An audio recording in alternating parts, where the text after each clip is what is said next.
अस्सलामुअलैकुम everyone, welcome to my YouTube channel medico knowledge. तो आज की वीडियो में हम लोग स्टडी करेंगे माइक्रोबायोलॉजी के अंदर जो बैक्टीरियोलॉजी है उसका chapter number 2 which is structure of bacterial cells. सबसे पहले हम देखते हैं shape and size of bacteria.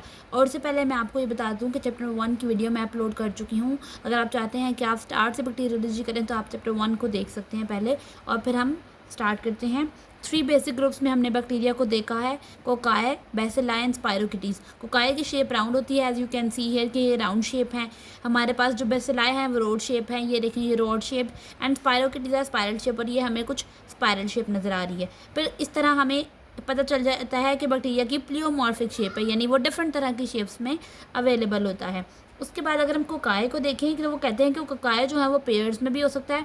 जब हम उसको कहेंगे दो होंगे इकट्ठे तो हम उसको कहेंगे जी वो डिप्लोकोकाए है। अगर वो चेन की फॉर्म में है लाइक दिस तो हम उसको कहेंगे वो है स्ट्रेप्टोकोकाए। और अगर वो क्लस्टर ग्रेप लाइक स्ट्रक्चर गुच्छे की फॉर्म में है then we call it as staphylococci. सबसे जो बैक्टीरिया का साइज़ है वो है हमारे पास 0.2 to 5 micrometers. The smallest bacteria is the mycoplasma. सबसे छोटा माइकोप्लाज्मास है जो कि एक लार्जेस्ट वायरस के साइज़ जितना है, जो कि है pox virus. The longest bacteria are the size of some yeast and the red blood cells, यानी ह्यूमन रेड ब्लड सेल का साइज 7 माइक्रोमीटर जो है वो लॉन्गेस्ट बैक्टीरिया के साइज़ जितना है। उसके बाद हम स्ट्रक्चर ऑफ बैक्टीरिया को देखें तो स्ट्रक्चर ऑफ बैक्टीरिया में सबसे आउटर मोस्ट स्ट्रक्चर उसका सेल वॉल होता है, जो कि एक बैक्टीरिया है जिसमें सेल वॉल नहीं होती। वो हमारे पास कौन सा है? वो है हमारे पास माइकोप्लाज्मा। सो एमसीक्यू हमें आ सकता है कि which bacteria doesn't have the cell wall, तो हमने कहना है कि माइकोप्लाज्मास। और साथ में एक्सटर्नली उसके अंदर कैप्सूल, फ्लैजेला, पेलाई वगैरह भी होते हैं।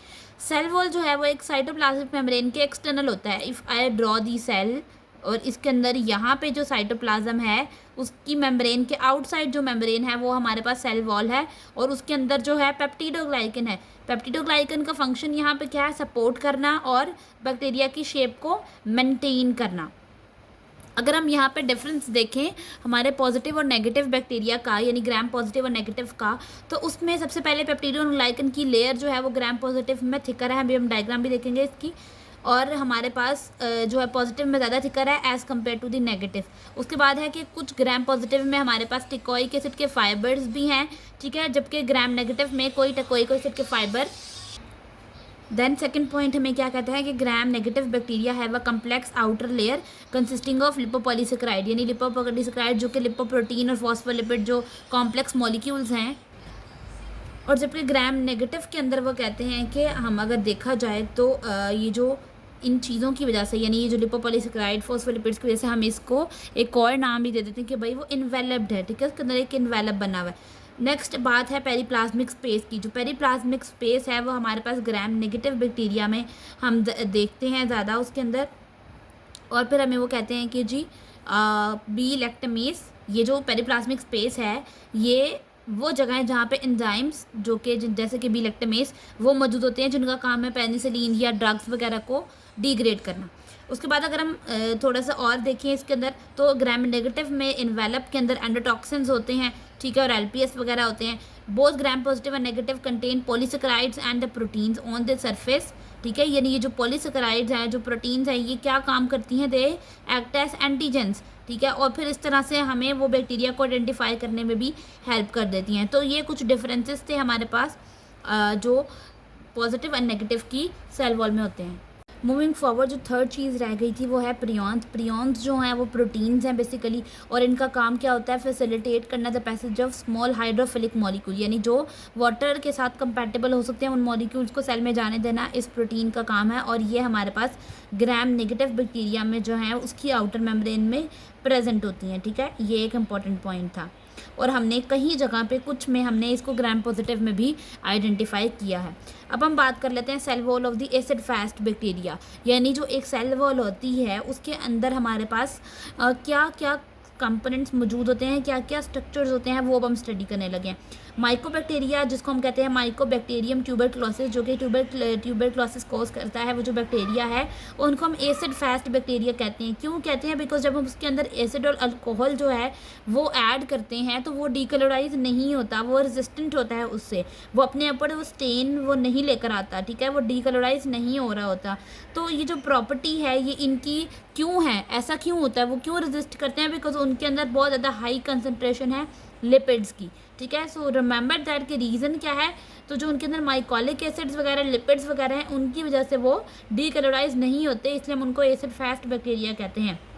जैसे नोकार्डिया स्टेरॉइड जो है वो एक बैक्टीरियम जो कि लंग एंड ब्रेन इन्फेक्शंस करता है, वो एक वीकली एसिड फास्ट है। अब वीकली का मतलब क्या है कि हमारे पास जो सॉल्यूशन है जिसको हमने यूज़ किया है हाइड्रोक्लोराइड का, वो थोड़ा सा वीकर सॉल्यूशन था, ठीक है, डीकलोराइज करने के लिए, तो वो डीकलोराइज नहीं हुआ। अगर हम उसको थोड़ा सा रेगुलर स्ट्रेंथ देते हाइड्रोक्लोराइड की, तो यानी एसिड की, तो वो डिकलोराइज हो जाता। तो वीक एसिड होने की वजह से हमने इसको वीकली एसिड फास्ट बोला है।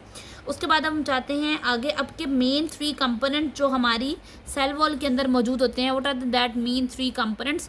तो हमारे पास सबसे पहले है पेप्टिडोग्लाइकन, देन इज एलपीएस यानी lipopolysaccharides, and then is teichoic acids. So peptidoglycan एक कॉम्प्लेक्स, एक इंटरवोवन गुच्छा सा एक नेटवर्क है जिसके अंदर बहुत बड़े बड़े मैक्रोमोलिक्यूल्स होते हैं जो कि कवलेंटली बॉन्ड होते हैं।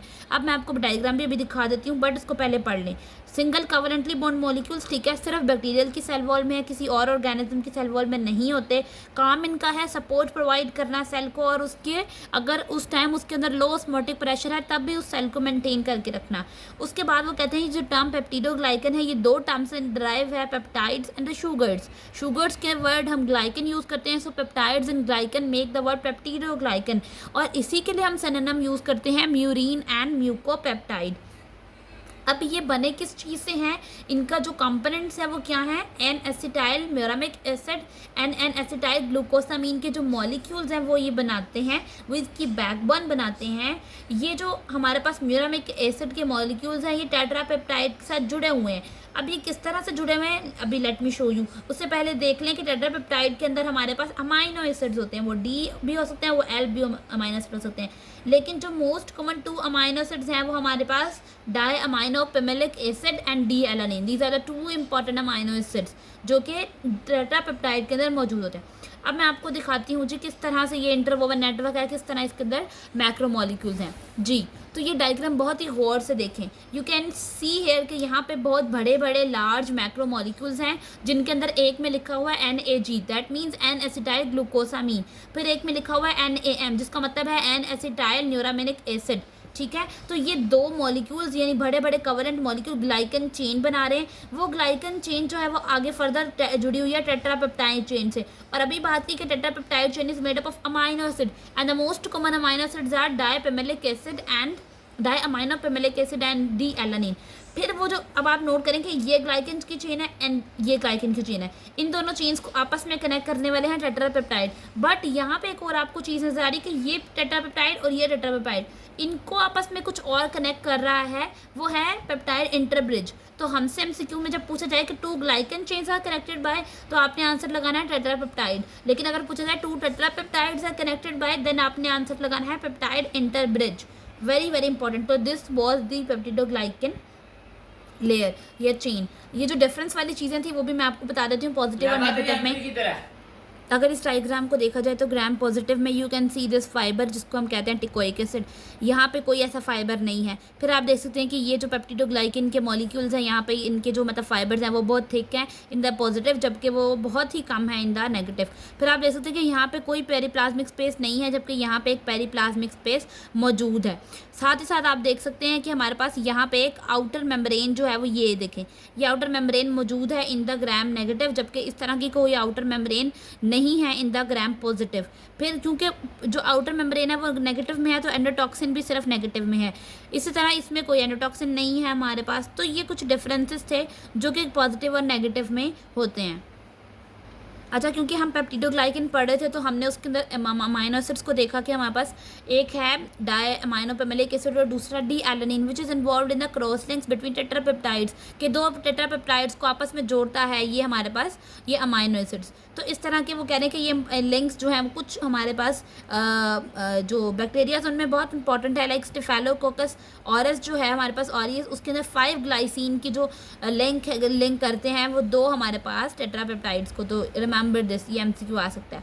अब वो कहते हैं कि because peptidoglycan is present in bacteria, ये क्योंकि बैक्टीरिया में है, ह्यूमन सेल में नहीं है, इसलिए ये एंटी बैक्टीरियल ड्रग्स के लिए बहुत गुड टारगेट है, ठीक है। यानी जो पेनिसिलिन, सेफालोस्पोरिन, ये जो ड्रग्स हैं, ये इनका काम क्या होता है, व्हाट डज दे डू, ये करते हैं inhibit the synthesis of peptidoglycan, ये पेप्टिडोग्लाइकन नहीं बने देते। जब पेप्टिडोग्लाइकन ही नहीं बनेगा तब टेट्रापेप्टाइडेज जो एंजाइम है वो भी नहीं बनेगा, तो इस तरह वो उनके दरमियान में क्रॉस लिंक्स भी नहीं बनेंगे और वो डिग्रेड हो जाएंगे।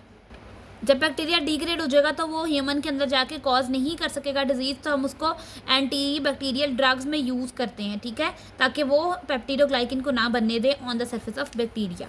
अब हम आगे देखते हैं कि इसी के अंदर एक छोटा सा है लाइजोजाइम। लाइजोजाइम एक एंजाइम है जो कि ह्यूमन टीयर्स वगैरह में प्रेजेंट होता है, म्यूकस वगैरह में प्रेजेंट होता है, और इसने क्या करना होता है, ये अगेन बॉन्ड्स को तोड़ता है। जब ये पेप्टिडोग्लाइकन के बॉन्ड्स वगैरह को उनके तोड़ लेता है तो ये जो होस्ट है उसकी रेजिस्टेंस को बढ़ा देता है अगेंस्ट द माइक्रोबियल इन्फेक्शन, यानी क्योंकि हम ये माइक्रोब है उसको तोड़ रहे हैं, तो उसको तोड़ते हैं तो होस्ट की रेजिस्टेंस ज़्यादा हो जाती है।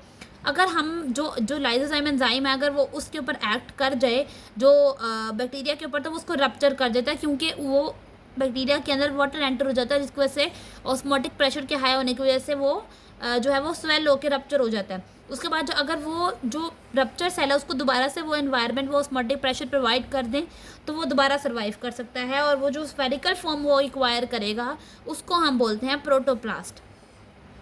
नाउ सेकंड थिंग, पहली चीज़ हमने देखी थी पेप्टिडोग्लाइकन होता है, दूसरा हमने कहा लिपोपॉलीसेकेराइड है, और तीसरा टिकोइक एसिड है, जो कि ये तीन चीज़ें हैं which are present in the cell wall. अब हम देखते हैं दूसरी जो कि हमारी lipopolysaccharide. The LPS of outer membrane of the cell wall of the gram negative bacteria is endotoxin, यानी एलपीएस यानी जो कॉम्पोनेंट प्रेजेंट है वो ग्राम नेगेटिव में एंडोटॉक्सिन। अगर मैंने आपको यहाँ डायग्राम में भी दिखाया, एज यू कैन सी कि ये आउटर मेम्ब्रेन है और यहाँ पे ही हमारे पास लिपोपॉलीसेकेराइड्स होते हैं और इसी के अंदर एंडोटॉक्सिन होता है। यहाँ पे कोई आउटर मेम्ब्रेन नहीं है तो कोई एंडोटॉक्सिन हमारे पास मौजूद नहीं है यहाँ पर। अब वो कह रहे हैं कि इसको हम एंडोटॉक्सिन कहते हैं बिकॉज हमारे पास it is an integral part of cell envelope, cell का इनवेलप बनाता है। अब एंडो है इसका मतलब ये इनसाइड होगा, ठीक है, और जबकि एक्सो जो है वो क्या होगा, बैक्टीरिया से बाहर स्क्रीट हो जाएगा, मतलब वो सेल के अंदर मौजूद नहीं होगा। एलपीएस के 3 डिस्टिंक्ट यूनिट्स हैं। सबसे पहले फॉस्फोलिपिड जिसको हम लिपिड ए कहते हैं, as you can see in this diagram ये लिपिड ए है हमारे पास, जो कि टॉक्सिक इफेक्ट्स प्रोड्यूस करता है। फिर हमारे पास दूसरा है कोर पॉलीसेकेराइड ऑफ 5 शुगर, ये इस तरह की 5 शुगर जो हमारे पास पॉलीसेकेराइड की बनी होती हैं वो है हमारे पास। और फिर एक हमारे पास है outer polysaccharide consisting of 25 repeating units 3 to 5 sugars के, यानी जो हमारे पास सबसे आउटर वाला जो है, एक ये कोर है, एक ऊपर सबसे आउटर पॉलीसेकेराइड है। अब ये जो आउटर है ये हमारे पास सोमैटिक है और ओ एंटीजन है। इसका मतलब क्या है कि हम इसको एंटीजन्स की वजह से हम इसको लैब में इजीली आइडेंटिफाई कर लेते हैं। जैसे कि जीनस जो नाइजेरिया है उसके अंदर आउटर जो हमारे पास लिगोसेकेराइड्स हैं हमारे पास, उसके अंदर बहुत कम शुगर्स होती हैं, ठीक है, शुगर के जो मॉलिक्यूल है वो बहुत कम होते हैं। थर्ड कंपोनेंट जो हमारा था वो टिकोइक एसिड है। टिकोइक एसिड क्या है कि मैंने अभी आपको डायग्राम में दिखाया कि इसके जो फाइबर्स हैं which are located in the outer layer of gram positive cell wall, तो मैं आपको दिखा भी देती हूँ। ये ग्राम पॉजिटिव है, ठीक है, और ये आप देख सकते हैं कि ये जो टिकोइक एसिड का फाइबर है it is only present in the gram positive, ये नेगेटिव में नहीं है। तो यही बात हमने भी यहाँ पर की है जी कि वो नहीं है। फिर they are composed of glycerol phosphate और रिबिटोल फॉस्फेट, यानी इनसे मिलकर बने हैं। और ये क्या करते हैं मैं आपको दिखाती हूँ। ये फाइबर यहाँ से पेनिट्रेट करता है इनटू द पेप्टिडोग्लाइकन लेयर। ये पेप्टिडोग्लाइकन के फाइबर यहाँ से पेनिट्रेट करते करते पहुँचता है ये as you can see cytoplasmic membrane, और वहाँ पे साइटोप्लाज्मिक मेम्ब्रेन में ये जुड़ जाता है, वहाँ जाके अटैच होता है। तो ये उन्होंने कहा कि ये जो हमारे पास पॉलीमर्स हैं they penetrate the peptidoglycan layer and covalently linked into the cytoplasmic membrane, and इसलिए हम इनको लिपोटिकोइक एसिड भी कहते हैं, ठीक है, याद रखना, क्योंकि ये साइटोप्लाज्मिक मेम्ब्रेन है वो फॉस्फोलिपिड्स की होती है, तो इसलिए वो लिपिड से जुड़ जाते हैं वहाँ जाके, इसलिए हम इसको लिपोटिकोइक एसिड भी कहते हैं।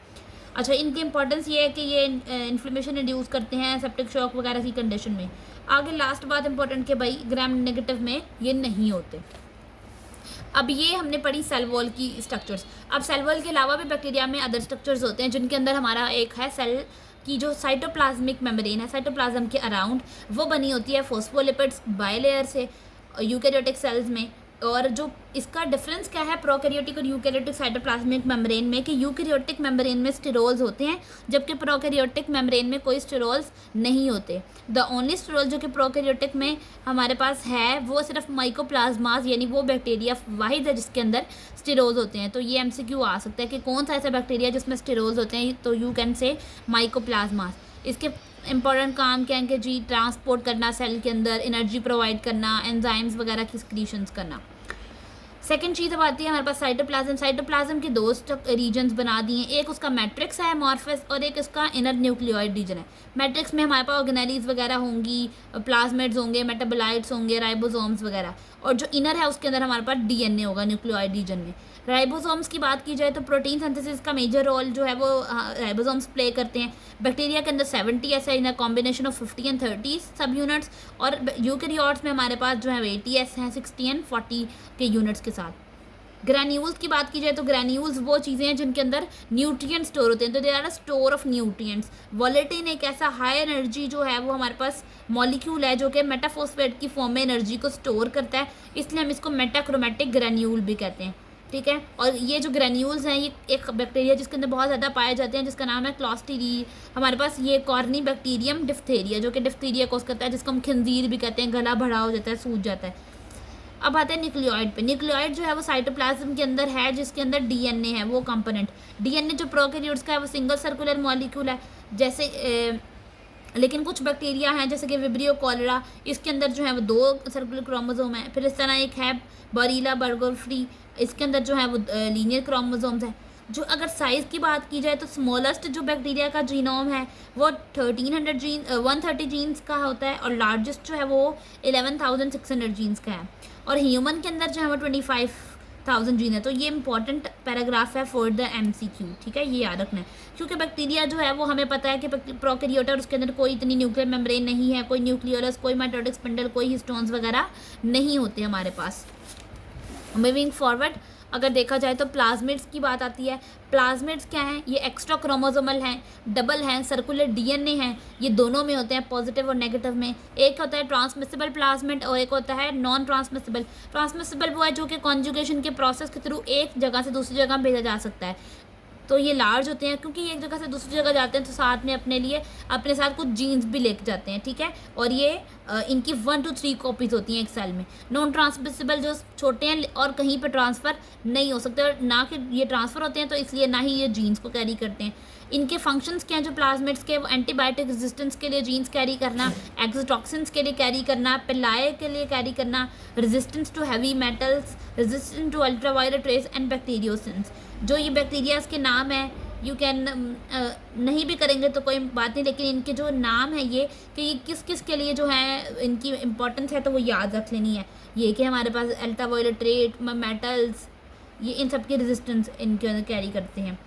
अच्छा, ये इंपॉर्टेंट बात है थोड़ी सी बैक्टीरियोसिन्स की, कि बैक्टीरियोसिन्स का मतलब है कि वो टॉक्सिक प्रोटीन जो कि बैक्टीरिया बनाते हैं, ठीक है, जो कि दूसरे बैक्टीरिया के लिए लीथल होती हैं। 2 तरीके से बनती हैं कि भाई बैक्टीरिया की सेल मेम्ब्रेन डिग्रेड हो जाए, ठीक है, और दूसरा तरीका है कि बैक्टीरिया का डीएनए जो डिग्रेड हो जाए। तो 2 तरीके से ये बनाते हैं। एग्जाम्पल जो उन्होंने बता दी कि कौन कौन बनाता है, हमारे पास इकोलाई बनाता है और सूडोमोनास बनाता है। ये 2 बैक्टीरिया जो कि बैक्टीरियोसिन्स बनाते हैं। ट्रांसपोसोन्स की बात की जाए, ट्रांसपोसोन्स जो हैं वो एक साइड से दूसरी जगह मूव करते हैं। डीएनए के पीसेस जो एक जगह से दूसरी जगह जाते हैं, और इनके लिए हम वर्ड जो है जंपिंग जीन्स भी यूज़ करते हैं। एक होती है रेप्लिकेटिव ट्रांसपोजिशन और एक होती है डायरेक्ट। रेप्लिकेटिव मतलब कि रेप्लिकेट करके उनका थोड़ा सा पार्ट दूसरी जगह पे जा रहा है, जबकि डायरेक्ट में कि वो पार्ट वहाँ से उतर के दूसरी जगह पे लग रहा है। ये दोनों में फ़र्क है। 4 हमारे पास डोमेन्स हैं। पहली डोमेन वो कहता है कि दोनों साइड्स पे, अगर आप डायग्राम में भी देखें तो यू कैन सी हियर कि दोनों साइड पे हमारे पास छोटे छोटे डीएनए के जो सीक्वेंसेस हैं उनके inverted repeats, IR inverted repeats जो है वो लगे हुए हैं। सेकंड जो है कि उसके पास एक ट्रांसपोसोज जीन है, as you can see here कि उसके पास एक ट्रांसपोसोज जीन है जिसने क्या करना है, इंटीग्रेशन करवानी है। थर्ड रीजन में हमारे पास यहाँ पे शो नहीं किया, बट हमारे पास जो रिप्रेसर जीन है जिसने क्या करना है, दोनों की यानी ट्रांसपोसोज की और प्रोटीन्स की इनकोड करने के लिए जो है उनकी रेगुलेशन करनी है। फोर्थ डोमेन में यही है कि भाई प्रोटीन जो है वो इनकोड हो जाए, तो वो प्रोटीन इनकोडिंग फोर्थ डोमेन है। अब वो कहते हैं कि ये जो एंटीबायोटिक रेजिस्टेंस जीन्स हैं, ये जो एक बैक्टीरिया से दूसरे बैक्टीरिया में जा रही हैं, वो कॉन्जुगेशन के थ्रू जा रही हैं, और मोस्टली जो ऑर्गेनेली उसको कैरी कर रही होती है वो प्लाज्मिड्स होती है। और कुछ ट्रांसपोसोन्स भी ऐसा करते हैं, तो इसलिए हम उनको कंजुगेटिव ट्रांसपोसोन्स बोल देते हैं, क्योंकि वो कंजुगेशन का प्रोसेस यूज़ कर रहे हैं। जो हमारे पास इंसर्शन सीक्वेंसेस हैं वो ट्रांसपोटोन में हमारे पास हमने देखा कि इसके अंदर बेस पेयर जो मौजूद होते हैं 800 to 1500 बेस पेयर्स हैं। बस इसमें इतनी ही इंपॉर्टेंट बात है। अब आते हैं कि भाई structures outside the cell wall, cell wall के बाहर भी कुछ चीज़ें होती हैं जिनके अंदर हमारे पास 3 चीज़ें हैं, एक है कैप्सूल, एक है फ्लैजेला और एक है ग्लाइकोकैलिक्स। तो नंबर 1 पे कैप्सूल है। कैप्सूल क्या करता है कि एक जिलेटिनस जेली लाइक लेयर है पूरे बैक्टीरिया के इर्द गिर्द, और उसके अंदर पॉलीसेकेराइड है, ठीक है हमारे पास। और हमने 91 डिफरेंट सीरोटाइप्स देखी हैं स्ट्रेप्टोकोकस नमोनियाई की, जिनको हम लोगों ने कैप्सूल की बेस पे जो है वो डिफ्रेंशिएट किया गया। तो यानी कि कैप्सूल की इतनी इंपॉर्टेंस है हमारे पास। अगर कैप्सूल के हम लोग फंक्शंस की बात करें तो ये वायरुलेंस प्रोवाइड करते हैं बैक्टीरिया को। कैसे प्रोवाइड करते हैं? ये ना जो फैगोसाइट्स आ रहे होते हैं बैक्टीरिया को इनगल्फ करने के लिए, वो जो है उनको किल नहीं करने देते। कैसे किल नहीं करने देते? कि जो हमारे पास कैप्सूल का पॉलीसेकेराइड है उसके ऊपर भी नेगेटिव चार्ज है, और जो हमारे पास न्यूट्रोफिल है जो किल करने आ रहा है उसके ऊपर भी नेगेटिव चार्ज है। वो दोनों एक दूसरे को रिपेल करते हैं और इस तरह बैक्टीरिया किल नहीं हो पाता, तो उसकी वायरुलेंस बढ़ जाती है, ठीक है। सेकेंड फंक्शन इसका है कि भाई आइडेंटिफाई करने में हेल्प करते हैं एंटी सीरम को यूज़ करके। क्या होता है कि हम क्या करते हैं, हम जो हमारे पास अगर हमारे पास होमोलोगस एंटीबॉडी है तो हम उसके अंदर डालेंगे बैक्टीरिया के अंदर, अगर उसका एंटी सीरम उससे मैच कर गया तो वो स्वेल होगा और इस तरह हमें उस बैक्टीरिया का आइडेंटिफाई हो जाएगा, तो इसको कहते हैं क्वेलिंग्स रिएक्शन। थर्ड हमारे पास है कैप्सुलर पॉलीसेकेराइड में हम जो उसको एज एन एंटीजन यूज़ कर रहे हैं, जैसे कि एग्जांपल हमारे पास है कि स्ट्रेप्टोकोकस नमोनिया, नज़ेरिया मेनिंजाइटिस, हीमोफिलियस इन्फ्लुएंजा, ये इम्यूनोजेंस हैं जिनको हम बैक्टीरिया के अगेंस्ट यूज़ कर रहे होते हैं। और उसके बाद कैप्सूल जो है वो एडहेरेंस करवाता है, यानी अटैच कराता है बैक्टीरिया को ह्यूमन टिश्यू के साथ। जब तक बैक्टीरिया टिश्यू के साथ नहीं जुड़ेगा, इन्फेक्शन नहीं होगा, तो initial step is the attachment of bacteria to the human tissue. ये था कैप्सूल। दूसरा हमारे पास स्ट्रक्चर है outside the cell wall is flagella. Long है, लंबे हैं, विप लाइक अपेंडेजेस हैं जो कि बैक्टीरिया को मूव कराते हैं। तो हम कह सकते हैं कि मोटिलिटी का जो ऑर्गन है बैक्टीरिया के अंदर वो हमारे पास फ्लैजेला है। और साथ ही साथ अगर हम जो बैक्टीरिया है वो न्यूट्रिएंट्स को ट्रैक करना चाहता है, वो केमिकल्स को ट्रैक करना चाहता है कीमोटैक्सिस के प्रोसेस से, तो वो फ्लैजेला ही करवाता है। और इसके अंदर जो प्रोटीन होती है वो होती है फ्लैजेलिन, जो कि चीन की फॉर्म में मौजूद होती है। ये एनर्जी जो मूवमेंट के लिए आती है वो कैसे आती है? वो एटीपी की मदद से आती है, ठीक है। फ्लैजेला उसको रिसीव करता है और देन मूव करवाता है। फ्लैजेला डिपेंड करता है पूरे सेल पे भी हो सकते हैं, एक एंड पे भी हो सकते हैं, 2 एंड्स पे भी हो सकते हैं। अच्छा, बहुत सारे जो हमारे पास रोड्स हैं और उनमें, और जो मोस्ट कोकाएँ हैं उनमें हमारे पास वो फ्लैजेला नहीं है, इसलिए वो नॉन मोटाइल है। फ्लैजेला होगा तो मूवमेंट होगी। कुछ स्पायरोकीटा में फ्लैजेलम लाइक स्ट्रक्चर है जिनको हम एक्सियल फिलामेंट कहते हैं, और वो हेल्प करवाते हैं, लेकिन उनकी मोशन इतनी स्मूथ नहीं होती। They have the undulating motion, थोड़ी सी मतलब हड़बड़ी सी मूवमेंट होती है। फ्लैजेला के 2 रीजन्स हैं इंपॉर्टेंस के भाई, कि पहली जो है कि ये बैक्टीरिया जो मोटाइल स्पीशीज़ हैं उनके अंदर है, तो वो कुछ हमें यूरिनरी ट्रैक्ट इन्फेक्शंस भी करा देते हैं। और हमारे पास जो कैसे करवाते हैं कि प्रोपेल मूवमेंट जो फ्लैजेला दे रहा होता है बैक्टीरिया की, वो यूरेथ्रा के अंदर से ब्लैडर में मूव करवाते हैं बैक्टीरिया को। दूसरी जो रीज़न है कि सम स्पीशीज़ ऑफ बैक्टीरिया जैसे कि साल्मोनेला, उनको हम आइडेंटिफाई करने के लिए उनकी फ्लैजेलर प्रोटीन्स के अगेंस्ट एंटीबॉडीज़ यूज़ करते हैं। ये हमारे पास था flagella which is the organ of movement in a bacteria. फिर पिलाई की बात करें, पिलाई हेयर लाइक छोटे छोटे से स्ट्रक्चर्स हैं। ये जो फ्लैजेला थे वो विप लाइक थे, मतलब इस तरह से, कुछ इस तरह। जो हमारे पास पिलाई फिमरी, ये straighter than flagella and are composed of protein का पाइलन या पिलिन भी कह सकते हैं। इनके अंदर प्रोटीन पिलिन है, फ्लैजेला में फ्लैजेलिन थी, ठीक है। हेलिकल से स्ट्रैंड्स हैं और सिर्फ ग्राम नेगेटिव में होते हैं। पिलाई की 2 इंपॉर्टेंट रीजंस की पहली बात बैक्टीरिया को रिसेप्टर के साथ, ह्यूमन के अंदर रिसेप्टर के साथ अटैच करवाना, ठीक है। जैसे कि हमारे पास जो नाइजेरिया गोनोरिया है उसको कोई मतलब कि उसके साथ कोई पिलाई नहीं है, वो पिलाई नहीं है इसलिए वो नॉन पैथोजेन है। फिर दूसरा हमारे पास कुछ खास तरह के पिलस होते हैं जो डोनर और रिसिपिएंट के दरमियान में कॉन्जुगेशन के प्रोसेस को करवाते हैं, ठीक है। थर्ड हमारे पास चीज़ अब आ जाती है, बल्कि फोर्थ 4 चीज़ें हो गई हैं। कैप्सूल पढ़ लिया, फ्लैजेला हो गया, हमारे पास पिलाई हो गया, then we are studying about the glycocalyx which is the slime layer, slimy सी लेयर है जो कि पॉलीसेकेराइड की ही बनी है और उसको बैक्टीरिया ही सिक्रीट कर रहा है। ये जो है वो एक अलाउ करती है बैक्टीरिया को कि भाई अच्छी तरह हमारे स्ट्रक्चर जैसे कि स्किन, हार्ट, इनके साथ जाके जुड़े, ठीक है। और उसके बाद वो कहते हैं कि हमने कुछ रिस्पायरेटरी ट्रैक इन्फेक्शन में भी इसको देखा है, हमने इसको ये जैसे कि स्टेफाइलोकोकस एपिडर्मिडिस और इन चीज़ों में भी इसको देखा है, एंडोकार्डाइटिस की डिजीज़ में भी देखा है। इसका काम क्या है कि mediate the adherence of bacteria to surface of teeth, और साथ साथ ओरली अगर उसको देखा जाए तो टीथ के साथ भी बैक्टीरिया जो जुड़ते हैं वो ग्लाइकोकैलिस की मदद से जुड़ते हैं, जिसकी वजह से आहिस्ता आहिस्ता वो बैक्टीरिया और जुड़ना शुरू होते हैं और वो एक प्लाक बन जाता है। ठीक है, अब हम देखते हैं बैक्टीरियल स्पोर, जो कि आज इस चैप्टर का आखिरी टॉपिक है। दे आर रेजिस्टेंट स्ट्रक्चर जो कि बनते हैं हमारे पास इन द पॉजिटिव बैक्टीरिया, जैसे कि जीनस बैसिलस जो कि एंथ्रेक्स का एजेंट है, और जीनस क्लॉस्ट्रीडियम जो कि जिस टेटनस और ये बोटुलिज्म का एजेंट है। तो स्पोर फॉर्मेशन जो है वो जब होती है तब हमारे पास जब न्यूट्रिएंट्स जो कि कार्बन और नाइट्रोजन वगैरह ये सोर्सेज जो हैं ये कम होते हैं, तब वो स्पोर्स बनाने पड़ते हैं। और स्पोर जो है वो उनके अंदर हमारे पास उनकी कंपोजिशन में डीएनए है, साइटोप्लाज्म है, सेल मेम्ब्रेन है, वाटर है, उनके अंदर कैरेटिन का कोट है, और ताकि उनको रेजिस्टेंट दे, उनको हीट से, रेडिएशन, डिहाइड्रेशन से उनको एक रेजिस्टेंस प्रोवाइड करे, तो कैरेटिन का कोट है। तो ये रेजिस्टेंस जो है वो एक और चीज़ भी देती है इनको, डायपाइकोलोनिक एसिड। तो क्या होता है कि जब तक स्पोर बना हुआ है कोई मेटाबॉलिक एक्टिविटी नहीं करेगा सेल, और उस वक्त तक मतलब वो डोर्मेंट स्टेट में रहेगा। जब उसको हमने उसकी प्रॉपर न्यूट्रिएंट्स, वाटर उसको दिया, उसके कोट को हम लोगों ने डिग्रेड किया, तब जाके वो अपनी जर्मिनेशन के प्रोसेस में आएगा। ठीक है, ये आप देख भी सकते हैं कि ये सेल वॉल है, ये प्लाज्मिक स्पेस, और उसके बाद यहाँ पे न्यूक्लियोइड, एंड देन ये सेल वॉल आगे आ रही थी और सेप्टम बना, और एक पेप्टिडोग्लाइकन जो है वो मॉलिक्यूल फॉर्म हुआ, और कैरेटिन का कोट उसने अपने पेप्टिडोग्लाइकन के गिर्द सराउंड किया, और एक फ्री स्पोर बायर बन के हमारे पास आ गया। ठीक है, एंड ये देखें मेडिकल इंपॉर्टेंस क्या है इसकी, कि भाई एक्स्ट्रा ऑर्डिनरी इसकी रेजिस्टेंस है हीट के ज़रिए। इनकी एक्स्ट्रा ऑर्डिनरी रेजिस्टेंस की वजह से जो है वो बहुत इनकी इंपॉर्टेंस है, क्योंकि ये बॉयल नहीं होते तो हमें इनको ऑटोक्लेव करना पड़ता है, और बहुत ये जो हैं वो रेजिस्टेंट हैं। ठीक है, so this was all about the chapter number 2 which is about the structure of the bacteria in the basic bacteriology. Hope you will like this video, and if there is any confusion you can ask me in the comments, and stay connected and subscribe my channel as well. Thank you.